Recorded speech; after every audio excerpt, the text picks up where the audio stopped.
संजीव भानावत एक नाम जिसकी मैं व्याख्या करता हूं, जिसमें नेतृत्व की क्षमता है। एक ऐसा मीडिया शिक्षक जिसने कोशिश की प्रशासन, एकेडमिक्स, राजनीति आदि क्षेत्रों के जो विशेषज्ञ हैं, इनको एक मंच पर ला करके अंततः मीडिया के अलग अलग पक्षों पर एक विचार विमर्श की श्रृंखला को शुरू किया गया। संजीव भानावत एक नाम जिसने अपनी पूरी अकादमिक यात्रा को पूरी गंभीरता के साथ, पूरी तन्मयता के साथ, कठोर परिश्रम के साथ सतत आगे बढ़ने के लिए कोशिश करता रहा। स्कूल में एक शौक लगा वाद प्रतियोगिताओं में सहभागिता का। शायद 9th क्लास में था जब पहली बार एक डिबेट बोलने के लिए इंटर स्कूल प्रतियोगिता में भाग लिया।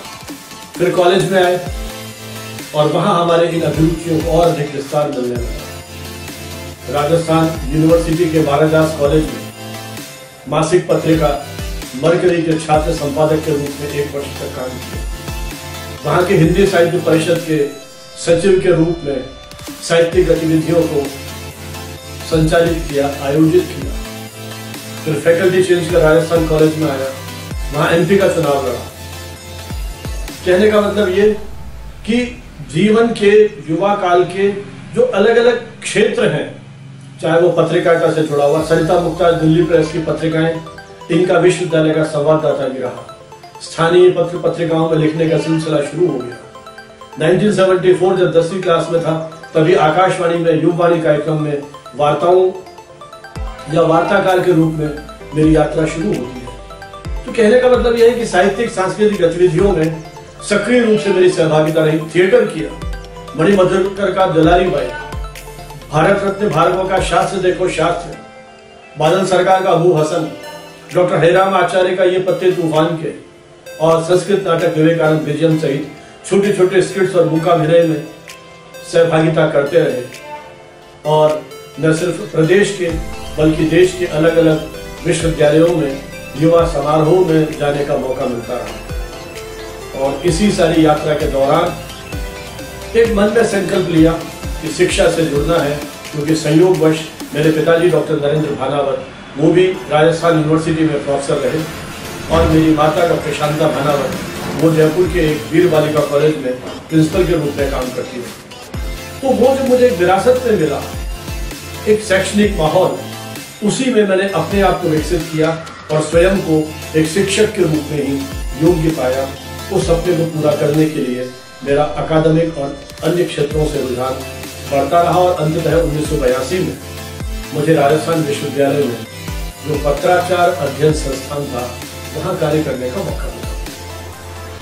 राज्य सरकार ने एक निर्णय लिया और कोटा में एक खुला विश्वविद्यालय की स्थापना की, और ये पाठ्यक्रम वहां पे स्थानांतरित कर दिया गया।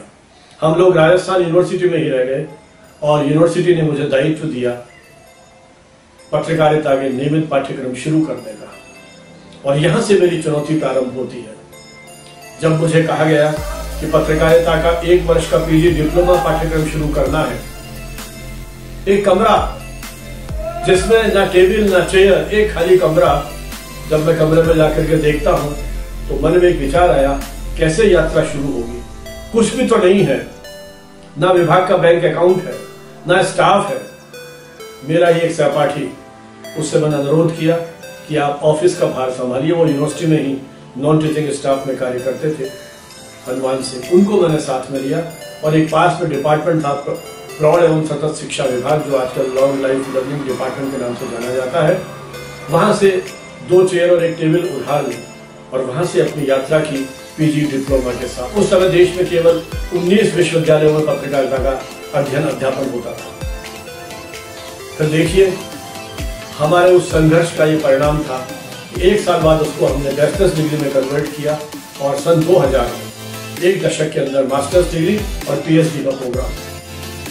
मेरा सबसे अधिक ध्यान था कि विद्यार्थियों के लिए अच्छा पुस्तकालय होना चाहिए, अच्छा शोध केंद्र होना चाहिए। आपको गूगल पर सारी सामग्री उपलब्ध है, लेकिन आप कल्पना कीजिए सन 90 का वो दौर जब इस तरह की सुविधाएं हमारे पास नहीं थी और अधिकांश पुस्तकें अंग्रेजी में लिखी होती थी, तब मैंने एक समृद्ध पुस्तकालय स्थापित करने की योजना बनाई। और इसी बीच में जब मेरे माता पिता का निधन हो गया था तो मैंने अपने घर पे भी करीब 13,000 पुस्तकों का एक संग्रहालय स्थापित किया माता पिता की स्मृति में। उनका जो पीएफ का पैसा हमें मिला उसको सारा हमने सामाजिक कार्यों के लिए खर्च कर दिया। जब मुझे 1996 में मौका मिला कोलंबो जाने का दक्षिण एशियाई मीडिया शिक्षकों के एक सम्मेलन में, वहां भी इस बात को रेखांकित किया गया कि पत्रकारिता के क्षेत्र में अच्छे जर्नल्स का अभाव है। तो मैंने कहा कि मैं एक इस तरह का मीडिया जर्नल निकालने के लिए आगे आता हूँ। और जब वापस हिंदुस्तान लौटा मुझे वो अपना संकल्प बार बार याद दिलाता रहा कि कुछ करना है, कुछ करना है। जनवरी 1996 से जनवरी 1997, एक साल के अंदर अंदर सारी औपचारिकताएं पूरी कर मैंने कम्युनिकेशन टुडे के नाम से डिक्लेरेशन फाइल कर दिया। और जनवरी 97 में कम्युनिकेशन टुडे की यात्रा शुरू होती है। और आज कहते हुए मुझे इस बात का प्रसन्नता है, खुशी है, या ये हो कि गर्व की अनुभूति होती है कि जिस मेरी जो यात्रा शुरू हुई वो निर्बाध रूप से आगे चलती रही और पिछले वर्ष 23 वर्ष पूरे कर लिए। 2020 24वां वर्ष हमारा चल रहा है और अभी इसका स्पेशल इशू भी आ रहा है कोविड-19 एंड मीडिया। इसके पहले करीब 3-4 स्पेशल इश्यूज हम निकाल चुके हैं और इसके बाद 100 years ऑफ मीडिया एजुकेशन, इस पर भी केंद्रित एक स्पेशल इशू निकालेगा। अगले साल मेरी तैयारी है सिल्वर जुबली मनाने की कम्युनिकेशन टुडे की। आज मीडिया क्षेत्र में, मीडिया एजुकेशन में इस जर्नल ने अपनी विशिष्ट पहचान बनाई है, जिसके माध्यम से अनेक विद्यार्थियों को अपने शोध अनुसंधान संबंधी जो उनके पत्र हैं उनको प्रकाशित करने का मौका मिला। फिर मैंने एक और विद्यार्थियों को क्लासरूम से बाहर, क्योंकि मैं अकेला व्यक्ति था, मेरे मित्र लोग कहा करते थे वन मैन आर्मी, तो उस आर्मी के सेनापति के रूप में मैंने कोशिश की कि इस मीडिया शिक्षा को राजस्थान में एक नेतृत्व दिया जाए। कई जगह गया कि कॉलेजेस में गया, हमेशा सहयोग करने की मैंने कोशिश की कि जो हमारे और कॉलेजेस हैं और यूनिवर्सिटीज हैं वहां भी ये कोर्स विकसित हो। सहयोग से प्रारंभिक दौर में हमारे ही विभाग के विद्यार्थी इन कॉलेजेस में पढ़ाने के लिए भी जाने लगे। तो एक प्रकार से पूरे पीढ़ी के निर्माण की दिशा में मैंने कोशिश की। मेरी ये कोशिश रही कि क्लासरूम के बाहर विद्यार्थियों के साथ इंटरेक्शन किया जाए, उनकी पर्सनैलिटी के डिफरेंट डायमेंशंस को हम कहीं ना कहीं टच कर सकें, क्योंकि शिक्षक शिक्षा रथ का सारथी होता है। शिक्षक केवल पाठ्यक्रम का शिक्षक नहीं होता है, वो विद्यार्थी के संपूर्ण व्यक्तित्व के साथ जुड़ता है।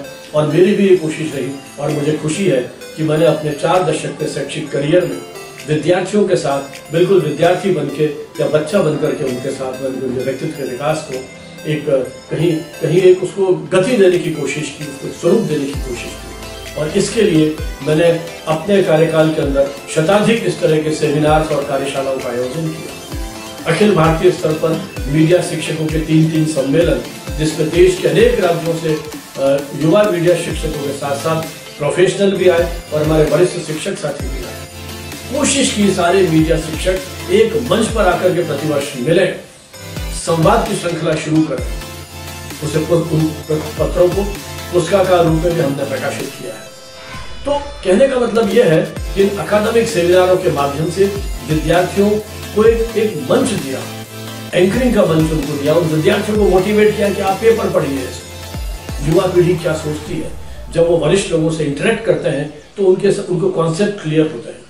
तो क्लासरूम टीचिंग के साथ साथ लाइब्रेरी और सेमिनार और वर्कशॉप्स। फिर मेरा एक जो एरिया था इन सेमिनार वर्कशॉप के माध्यम से, साइंस जर्नलिज्म और डेवलपमेंट जर्नलिज्म, 2 ये मुख्य एरिया थे जिसमें मैंने हमारे जनसंचार केंद्र राजस्थान यूनिवर्सिटी के बैनर पर काफी काम करने की कोशिश की, जिसका मुझे संतोष भी है।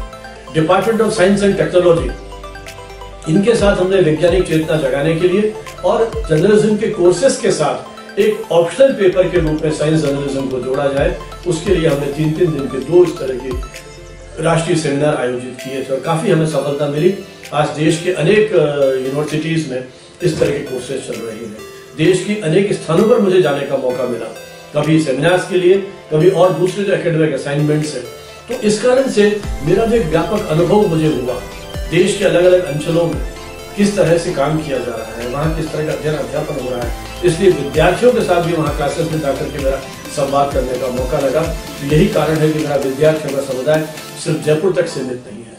मेरे इस प्रकार के शुभेच्छु आज पूरे देश में फैले हुए हैं। मुझे लगता है यही मेरी सबसे बड़ी ताकत है कि मैंने जिस तरीके से देश में मीडिया शिक्षकों को, विद्यार्थियों को एक मंच पर ला करके अलग अलग क्षेत्रों के लोगों को उसके साथ जोड़ने का हर संभव प्रयत्न, यूनिसेफ अनेक राष्ट्रीय एजेंसीज के साथ मिलकर के हमने काम किया, यूनिसेफ, यूनेस्को, यूएनएफपीए, इतने सारे रिसर्च प्रोजेक्ट हम लोगों ने इनके साथ चलाए और मेरे विद्यार्थी अपने आप उसके अंदर, उन्होंने भी एक तरह से मैं कहूँगा पूरी जुनून और के साथ, पूरे उल्लास के साथ, पूरी गंभीरता के साथ इन आयोजनों के साथ स्वयं को जोड़ा।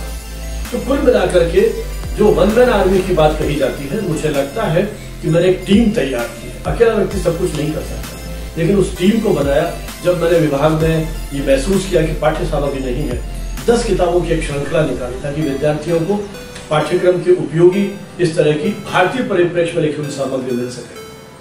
लगभग 250 ऑथर्स की टीम मेरे साथ जुड़ती है, संपादित पुस्तकें थी वो अलग अलग क्षेत्रों के, चाहे वो प्रिंट के लोग हैं, ब्रॉडकास्टिंग फील्ड के लोग हैं, पब्लिक रिलेशंस के हैं, एडवर्टाइजिंग के हैं, सोशल मीडिया के हैं, कहाँ के नहीं। तो ये जो एक मेरा प्रयास रहा वो रंग लाया और बाद में राजस्थान हिंदी ग्रंथ अकादमी ने उस पूरी पुस्तक श्रृंखला को अपने यहाँ से प्रकाशित किया। कई पुस्तकों के 2-3 संस्करण भी प्रकाशित हो गए। तो उस दौर में जब पत्रकारिता संबंधी श्रेष्ठ पाठ्य पुस्तकों का अभाव था, मैंने उस अभाव को एक सीमा तक पूरा करने का अपनी ओर से कोशिश की। तो समग्र रूप से जब मैं अपनी पूरी उस जीवन यात्रा को देखता हूँ, एक संतोष की अनुभूति करता हूँ कि मेरे वो प्रयास लगभग 3 दशक तक एक विभाग के संचालन का जो मेरा अनुभव रहा, किस तरह से विद्यार्थियों को एक अवसर उपलब्ध कराया, एक इतनी बड़ी टीम हमारे साथ तैयार हुई और ये विद्यार्थी आज मीडिया के अलग अलग क्षेत्रों में, चाहे प्रिंट की बात करें, हम रेडियो की बात करें, टेलीविजन की बात करें, FM चैनल्स की बात करें, कई हमारे ऐसे युवा उद्यमी सामने आए जिन्होंने अपने इस प्रकार के जो उपक्रम है वो शुरू किए, अपने मैगजीन्स निकालनी शुरू की, अपने सोशल मीडिया के प्लेटफॉर्म्स के माध्यम से, यूट्यूब चैनल्स के माध्यम से, न जाने किन किन क्षेत्रों में उन्होंने ये प्रयोग किए। तो मुझे लगता है कि ये जो लीडरशिप मैंने मीडिया एजुकेशन क्षेत्र में देने की कोशिश की, ये मेरे जीवन की कुछ जो उपलब्धियां हैं वो महत्वपूर्ण उपलब्धियां हैं। चुनौतियां किसके उसमें नहीं आती, सरकारी तंत्र में काम करना, उन नियमों से बंधे हुए रहना, बहुत सारी ऐसी चीजें हैं। तो उन सब चीजों का पालना करते हुए आपको वहीं से रास्ता निकालना है। जिस तरह का हमारा कार्यालय का सिस्टम है उसमें अपनी चुनौतियां हैं, कमेटीज पे कमेटीज, बजट सेंक्शन करा, न जाने कितनी सारी चुनौतियां हैं। तो उन सारी चुनौतियों के बीच में मैं जिस तरह से काम कर पाया, मुझे लगता है कि मेरा जो एक सारा मित्र मंडली है, जो मेरे शुभेच्छु हैं, उन्हीं की शुभकामनाओं का परिणाम था कि मैं अपनी इस पूरी यात्रा को मेरी दृष्टि से सफल और सार्थक रूप में संचालित कर पाया। बाकी जो कुछ मैंने किया है इसका मूल्यांकन आने वाले समय में समाज करेगा। हमारी जो इस शिक्षा से जुड़े हुए हैं लोग हैं, मीडिया से जुड़े हुए हमारे विद्यार्थी हैं, वो उसका मूल्यांकन करेंगे कि मैं अपने कार्यों को सही तरीके से निष्पादित करने में कितना सक्षम और सफल हो पाया। अब एक प्रश्न जो युवाओं को अक्सर जो हायर एजुकेशन में जाना चाहते हैं उनको प्रेरित करता है PhD करने के लिए। बहुत टेलीफोन मेरे पास आते हैं कि PhD कैसे की जाए। देखिए, हमारे यहाँ विश्वविद्यालय अनुदान आयोग ने इसके लिए बाकायदा नियम बना रखे हैं। आप वेबसाइट पर जाकर नियमों को पढ़िए, लेकिन मोटे रूप में यह है कि आपको संबंधित विश्वविद्यालय जहाँ से PhD करना चाहते हैं उस विश्वविद्यालय की प्री-PhD की परीक्षा पास करनी पड़ेगी और उसके लिए सामान्यतः सिलेबस, नेट का जो सिलेबस है वो उसके लिए प्रिस्क्राइब होता है। कुछ विश्वविद्यालय जो नेट पास करके विद्यार्थी आते हैं उनको एग्जाम कर देते हैं एंट्रेंस टेस्ट से। इसके बाद आपको 6 महीने का कोर्स वर्क करना पड़ेगा और कोर्स वर्क के बाद फिर आपका जो विषय चयन है और रजिस्ट्रेशन है विभागीय शोध समिति के माध्यम से, फिर आप अपना एक जो पूरी कार्य जो है उसको आगे बढ़ाएंगे। लेकिन यह एक चीज को और मैं आपको जानकारी देना चाहूंगा कि जो राष्ट्रीय शिक्षा नीति प्रस्तावित की गई है, इसमें नेशनल रिसर्च फाउंडेशन की स्थापना की बात की गई है। ये नेशनल रिसर्च फाउंडेशन हमारे देश की शोध को एक दिशा देने की कोशिश करेगा, उस देश को सामाजिक उपयोगिता प्रदान करने की दिशा में काम करेगा, उस शोध को इंडस्ट्री के उपयोग की दृष्टि से काम करेगा ताकि हजारों विद्यार्थियों का श्रम और राष्ट्र का इतना धन उसका अपव्यय नहीं हो, वो एक सही दिशा में उसका उपयोग हो पाए। इस दिशा में उम्मीद की जानी चाहिए कि नेशनल रिसर्च फाउंडेशन जो है कहीं अपनी एक सार्थक भूमिका निभा पाएगा। अंत में मैं उन सभी युवाओं से ये आह्वान करता हूं कि जिनके पास रचनात्मक शक्ति है, जो कुछ कर गुजरने का संकल्प लेकर के आते हैं, जो चुनौतियों से जूझने का जिनमें साहस है, जिनका सामान्य ज्ञान बहुत अच्छा है, जिनकी भाषा पे पकड़ है, जिनके पास नोज फॉर व्यूज जैसी क्षमताएं हैं, वो इस क्षेत्र में आए। हालांकि इस पेंडेमिक के दौर में बहुत सारे नौकरियों पर संकट पैदा कर दिया है, मीडिया पर भी इसका असर आया है, लेकिन हमें इसी आपदा को अवसर में बदलने की तैयारी करनी है। नए नए अवसर भी जुटे हैं, तो कल्पनाशील और रचनात्मक लोगों के लिए ये क्षेत्र खुला हुआ है। आपको सभी को मैं यहाँ आमंत्रित करता हूँ कि आए और अपनी योग्यता और क्षमता के अनुरूप अपनी विशेष पहचान बनाए। इन्हीं शब्दों के साथ बहुत बहुत धन्यवाद। जय हिंद, जय भारत।